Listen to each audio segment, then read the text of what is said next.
So Hamzat Chimaev set his sights squarely on the former champion Israel Adesanya with a couple social media posts that came out over the last few days.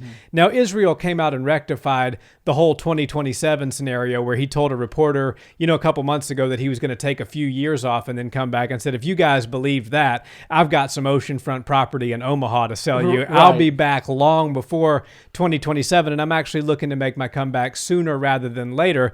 Khamzat Chimaev is a name that has come up a lot when you discuss Israel Adesanya and who he may potentially fight when he's coming back. So I have two questions for you. One, are you intrigued by a Chimaev versus Adesanya matchup? And two, do you think the former champion should entertain it? Well, I'll give you a short answer for the first one and then a longer, more lengthy answer for the second one. Yes, I'm very intrigued by Izzy versus Chimaev, but I don't need to see that one right now. I think that one needs to be for a title. I think it needs to be 5 rounds, and basically both of these guys are priming themselves to get right back in the swing at the top of 185. Of course, Israel Adesanya stubbed his toe in his last one and said he was going to take his oars out of the water, but being the promotional genius that he is and being the guy that's just a mastermind at marketing, he knows how to keep himself relevant. He's stealing more headlines than most middleweights in the entire world.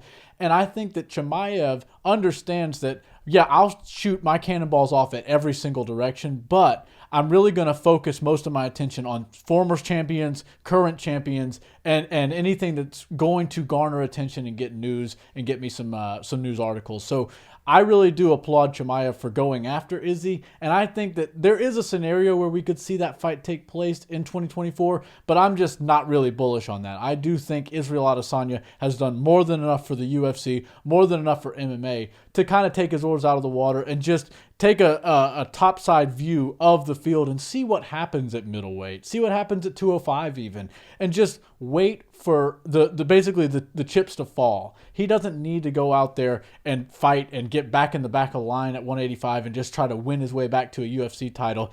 He's one call out from DDP away from getting a title shot without having to do anything. And while, personally I'm a big fan of Israel Adesanya and I'm a big fan of Stipe Miocic, I would be blown away if they told Israel Adesanya he wasn't allowed to get an immediate title shot and he'd have to go back through the ranks, while they're also trying to say Stipe Miocic is still worthy of a title shot after not fighting for about 4 or 5 years. So yeah, I mean, that certainly is a really good point. I think if Stipe can step back in for an undisputed title, Izzy certainly can. And you mentioned DDP. Now he's got a big test in front of him with Sean Strickland. Right. But if that fight is even money right now as far as the odds makers have it. But if DDP is able to get past Sean, I think that they try to make the Adesanya versus Duplessis fight. Yes. And so I think my opinion, and I think Izzy is a very smart marketer, as you said, and he does take the lay of the land, not just in his division, but the one immediately above him.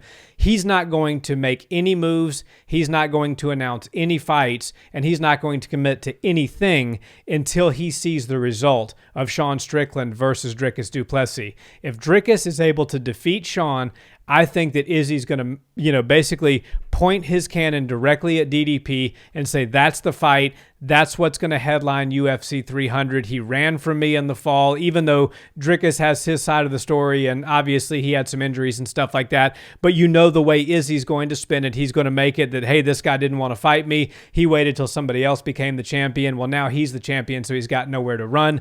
Chimaev, love the call out, love what he did. And I think that Israel versus Chimaev is the fight that they will try to make, probably down the road if Izzy is able to get the belt back from DDP or from Strickland sometime later this year. They'll make that fight, but they see that as being a true mega fight. And if at all possible, they'd like the belt to be on the line when that fight does take place, if it ever takes place.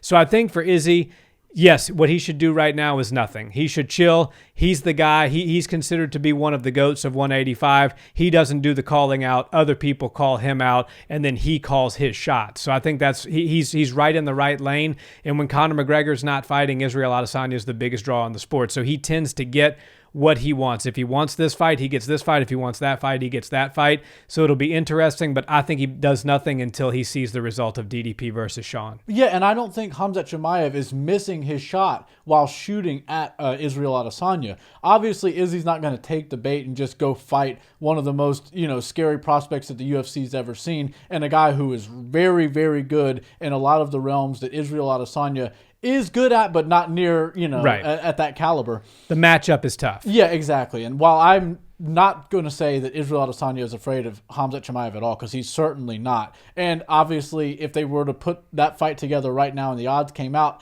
Izzy would probably be the favorite going into it, and I think that would be the right call. But Israel Adesanya does not have to go out there and fight the hardest fights possible just to get himself back in a title. I think he needs to go out there and, like you said, wait to see what happens, continue to steal all the headlines from these middleweights that aren't saying anything online, that aren't carrying any sort of presence when they aren't in the octagon, and just keep himself a number one contender without having to get the lumps and bruises that all the other fighters are going to have to do.